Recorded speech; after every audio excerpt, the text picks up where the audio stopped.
wararka ka imaanaya magaalada Laascaanood ee gobolka Sool ayaa sheegaya inay ciidanka Soomaaliland ee ku sugan duleedka magaalada Laascaanood ku dhow yihiin inay qabsadaan magaalada Laascaanood halkaas oo ay dhowr bilood kula dagaalamayeen ciidanka Puntland iyo maleeshiyaad kale. tan iyo wixii ka dambeeyay 18 May waxa istaagay weeraradii ay qaadayeen ciidanka huwanta ah kadib markii ay ku jilba murxeen weerarkii ugu dambeeyay ay ku qaadeen ciidanka Soomaaliland 18 May markaas oo ay Soomaaliland ku jirtay xuska 18 May. sidoo kale qaar ka mid ah ciidankii ka dagaalamayay gudaha magaalada Laascaanood ayaa isku dhiibay ciidanka Soomaaliland ee fadhiya daafaha magaalada Laascaanood halkaas oo si weyn loogu soo dhaweeyay iyadoo ay muuqato inay kooxaha huwanta ah ku fashilmeen dagaalkii ay ka rideen magaalada Laascaanood. sidoo kale ciidanka Soomaaliland ee jooga gobolka Sool ayaa muujiyay adkaysi tan iyo intii uu socday dagaalka Laascaanood markaas oo la aaminsanaa inaysan ciidanka Soomaaliland sii joogi karin gobolka Sool iyadoo madaxweynaha Soomaaliland Muuse Biixi Cabdi cadaadis xoog leh lagu saaray inuu ciidankiisa kala baxo waase uu adkaystay wuxuuna arrintaas uga jawaabay ciidanka qaranku dalkiisii ayuu joogaa meelna uga bixi mayo taasi oo u muuqata inuu guusheedii gaaray madaxweyne Biixi.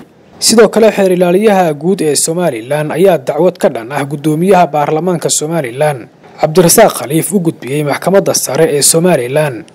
xeer ilaalinta Soomaaliland waxay ku eedeysay gudoomiyaha jabinta qodobo dastuuriya iyadoo la xasuusto inuu gudoomiyaha baarlamaanka Soomaaliland Cabdirasaaq Khaliif Axmed la saftay kooxaha ka dagaalamaya Laascaanood ee diidan Soomaaliland. waxaana yaala gudaha Soomaaliland warar sheegaya inuu Cabdirasaaq Khaliif qayb ka ahaa dhibaatadii ka dhacday magaalada Laascaanood isagoo si toos ah uga hor yimid dawladii uu ka tirsanaa.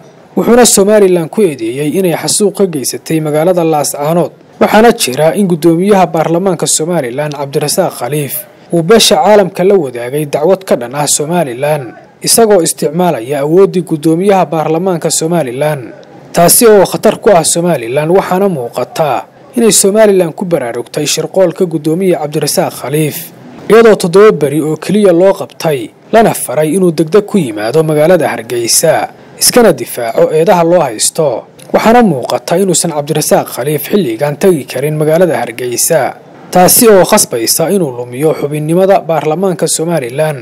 waxaana go'aan ka gaaraysa Cabdirasaaq Khaliif maxkamadda sare ee Soomaaliland oo awood u leh inay ka tirto xubinnimada baarlamaanka iyadoo dhaarinaysa qofkii bedeli lahaa Cabdirasaaq Khaliif.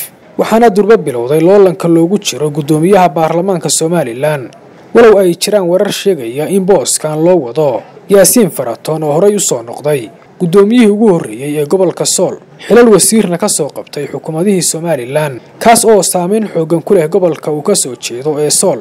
sidoo kale Yaasiin Faratoon ayaa maalmihii la soo dhaafay si weyn ugu mashquulsanaa xal u helidda xiisadda ka taagan magaalada Laascaanood.